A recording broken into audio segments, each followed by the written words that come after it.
ஒரு சமயம் வந்து சின்ன சுவாமிகள் வந்து போகிறார். சின்ன சுவாமிகள் போகும்பொழுது வந்து என்ன ஆகுது அப்படின்னாக்கா, ரெக்கமெண்டேஷன் லெட்டர் பகவான் எழுதி தரணும்னு நினைக்கிறார். பகவான் எழுதி தரல. அப்புறம் வந்து எல்லா டிவோட்டிஸ்லேருந்தும் ரெக்கமெண்டேஷன் லெட்டர் வாங்கிட்டு போகும்போது அந்த லெட்டர்ஸ் ஏதோ ஒரு சந்தர்ப்பத்தில் ஒரு டிவோட்டி ஆற்றுல தங்கும்பொழுது தொலைஞ்சு போய்டுறது. தொலைஞ்சு போல அந்த டிவோட்டியை வாங்கி வச்சுன்றார். ஏன்னா இதெல்லாம் பண்ணாதீங்கோ, பகவானுக்கு இதெல்லாம் பிடிக்காது அப்படின்னு.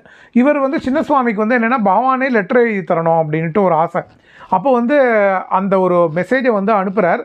அந்த மெசேஜ் டெலிகிராமை வந்து இவர் படிக்கிறார். எங்கன்னா திருவண்ணாமலை ரமணாசிரமத்தில். அப்போ வந்து பகவான் சொல்கிறார், ஓஹோ நான் லெட்டர் எழுதி தரணுமாக்கும் ரெக்கமெண்டேஷன் அப்படின்னு சொல்லி பகவான் வந்து அதை தரவே இல்லை. ஆனாலும் எப்படியோ பின்னாடி வந்து அது கலெக்ட் ஆகி அந்த கும்பாபிஷேகம் நடந்தது. அது வேறு விஷயம்.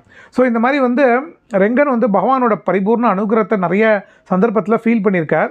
இவர் ஃபீல் பண்ணதுனால ஆர்வ கோளாறில் என்ன பண்ணிவிடுவார் அப்படின்னாக்க, இவரோட ஃப்ரெண்ட்ஸ் எல்லாத்தையும் திருவண்ணாமலையில் போய் ரமண பகவானை தரிசனம் பண்ணுங்கன்னு அனுப்பிச்சிடுவார். இதில் ஒரு தடவை என்னாச்சு அப்படி